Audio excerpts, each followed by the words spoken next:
हे प्रकरण शासनाकडे एक चौकशी समिती नेमण्यासाठी प्रस्तावित केलेले आहे। जो अहवाल आम्हाला प्राप्त झाला त्या अहवालामध्ये निश्चितच जात पडताळणी समितीने योग्य ते काम केल्याचं नाही हे निदर्शनास आलेलं आहे। म्हणून त्यांची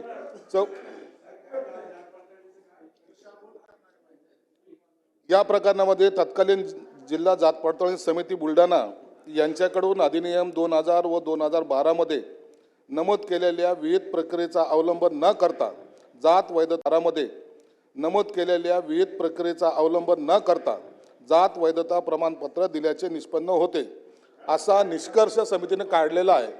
आणि म्हणून याचा सगळा अभिप्राय नोंदवून आम्ही आता सविस्तर अहवाल शासनाकडे पाठवला आहे।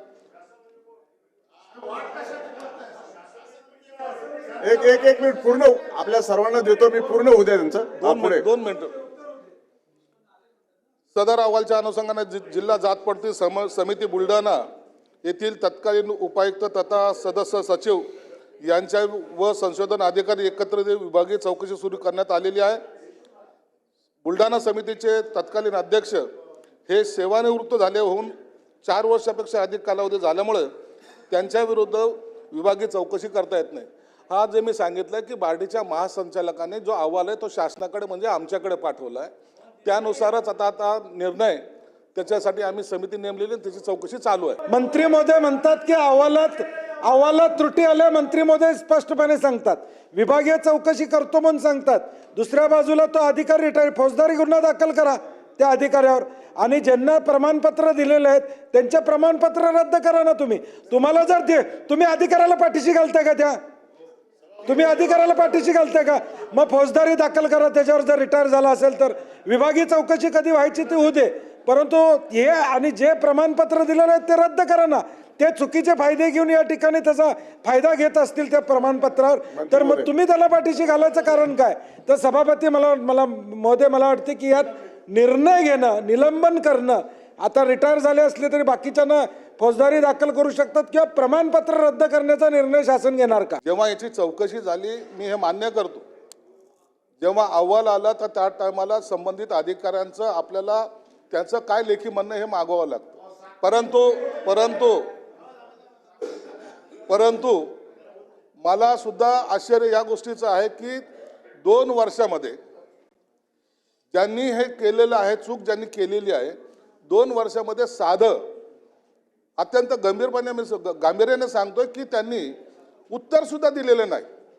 त्यांना आम्ही सांगितलं की तुम्हाला काय उत्तर पाहिजे, उत्तर तुमचं द्या, त्याने दिलेलं नाही, हे गंभीर आहे।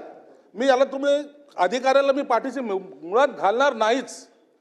यामध्ये जे काही चूक केलेली आहे त्या चुकीचे काय पनिशमेंट द्यायची या संदर्भात आम्ही विचार करतोय आणि लवकर त्याच्यावर आम्ही निर्णय सुद्धा घेऊ। नाही मंत्री महोदय एक मिनिट आपण जरा मंत्री महोदय, आपण विचारलेल्या प्रश्नाच्या अनुषंगाने सगळ्या बाबी मान्य करत आहात, तथापि हा प्रश्न देऊन सभागृहात येईपर्यंत 45 दिवसापेक्षा जास्त कालावधी झालेला आहे। आपण शासनाकडे सर्व अहवाल देखील प्राप्त झालेला आहे आणि जर आपण अहवालाच्या अनुषंगाने जर भाष्य आपण सभागृहात केलं असेल, आपण जर हे सगळं मान्य केलं असेल, तर आपण एवढ्या कालावधीत उत्तर येत असताना त्याच्यावर काय कारवाई केली हे सदस्यांना अपेक्षित आहे। जात पडताळणी समितीचे कारनामे हे काय आजचे नवीन नाही आहेत, हे नेहमीचं काम झालंय। नेहमीचे तो पावसाळ्यात असं ते जात पडताळणी समितीचं आहे। हे 2 अधिकारी आज सस्पेंड केले आहेत, चांगली गोष्ट आहे की त्यांनी प्रायमा फेसी मान्य केलं होतं की ही सगळी गडबड झालेली आहे, परंतु ते 3 वर्ष लागली। आपल्याकडे साधारण व्हॅलिडिटी एकदा सबमिट करायला म्हटलं तर निवडणुकीसाठी पण आपण आता 6 महिन्याचा कालच कायदा पास केला, 6 महिन्यामध्ये सर्वसाधारण व्हायला पाहिजे। आता ज्या वेळेला एखाद्या अधिकाऱ्याची तक्रार होते आणि तो निवृत्त होतो, आज त्याच्यावरती काही कारवाई करू शकत नाही। साधी गोष्ट आहे शासनाची, ज्या वेळेला एखाद्या कामगाराची अधिकाऱ्याची तक्रार होते आणि तो जर रिटायर होतो तर पहिली त्याची पेन्शन थांबवली जाते। आपण ती पेन्शन थांबवली आहे का त्याची? नाही, पेन्शन थांबवली जाते, त्याचे सगळे ड्यूज थांबवले जातात। जोपर्यंत त्याला क्लीन चिट मिळत नाही तोपर्यंत त्याला शासकीय त्याचं काय दायित्व असतं ते दिलं जात नाही।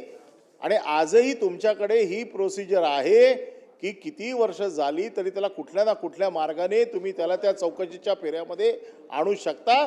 शासनाचे सगळे नियम जर आपण तपासले तर आपण हे करू शकता. आज ह्या दोन लोकांवरती आपण कारवाई केली आहे, परंतु ज्या एका आमदाराच्या जीवाशी हे प्रकरण आलेलं आहे, ह्या प्रकरणामध्ये आमदाराला धमक्या आलेल्या आहेत, आमदारावरती हल्ला झालाय 2दा. त्याच्यामुळे अशा प्रकारची जी प्रकरणं आहेत, तर या सगळ्या प्रकरणाची गंभीर दखल घेऊन नुसत्या केवळ 2 लोकांना सस्पेंड करून चालणार नाही, तर याच्यामध्ये फौजदारी गुन्हा देखील दाखल झाला पाहिजे. कारण याच्यामध्ये आमदाराच्या जीवाचा प्रश्न निर्माण झालेला आहे. तर केवळ याच्या बाबतीमध्ये आपण चौकशी तर करतात, परंतु आपण याच्यामध्ये फौजदारी गुन्हा दाखल करून या सगळ्या प्रकरणाचा आमदाराच्या हल्ल्याशी संबंध आहे का, त्याच्यामध्ये दिलेले दाखले आहेत ते चुकीच्या पद्धतीने, दॅट इज 420 चीटिंग करून कागदपत्र सबमिट करून मिळालेले दाखले आहेत, त्याच्यामुळे तो फौजदारी गुन्हा होतो. तर या निलंबनाबरोबर आपण त्यांच्यावरती फौजदारी गुन्हा दाखल करणार का? निश्चितच या प्रकरणामध्ये आम्ही गांभीर्याने घेतलेलं आहे. 2 लोकांना निलंबित केलेलं आहे. जे निवृत्त झाले ते 2019ला झालेले, 2019ला झालेले. आता त्यांनी त्यांचे ड्यूज घेतले का नाही घेतले हे थोडं तपासून पाहावं लागेल. निश्चितच फौजदारी कारवाई करण्याच्या संदर्भामध्ये सुद्धा आम्ही गांभीर्यानं घेऊ, परंतु राठोडांना जे काही फोन आले असेल किंवा धमकी आली असेल त्याचा आणि जात पडताळणी समितीचे जे काही सदस्य किंवा जे काही अधिकारी असतील त्यांचा कुठं एकमेकाशी संबंध आहे का हे बी तपासल्या जाईल. हे या संदर्भामध्ये नसतं.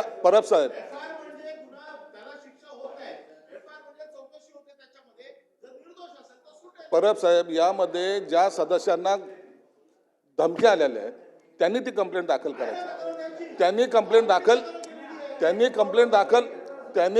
दाखल केली, याची चौकशी पोलीस करतात. त्याची चौकशी करण्याचे अधिकार आम्हाला नाही. त्यांना जे काही धमकी आलेले आहेत हा क्रिमिनल गुन्हा झालेला आहे.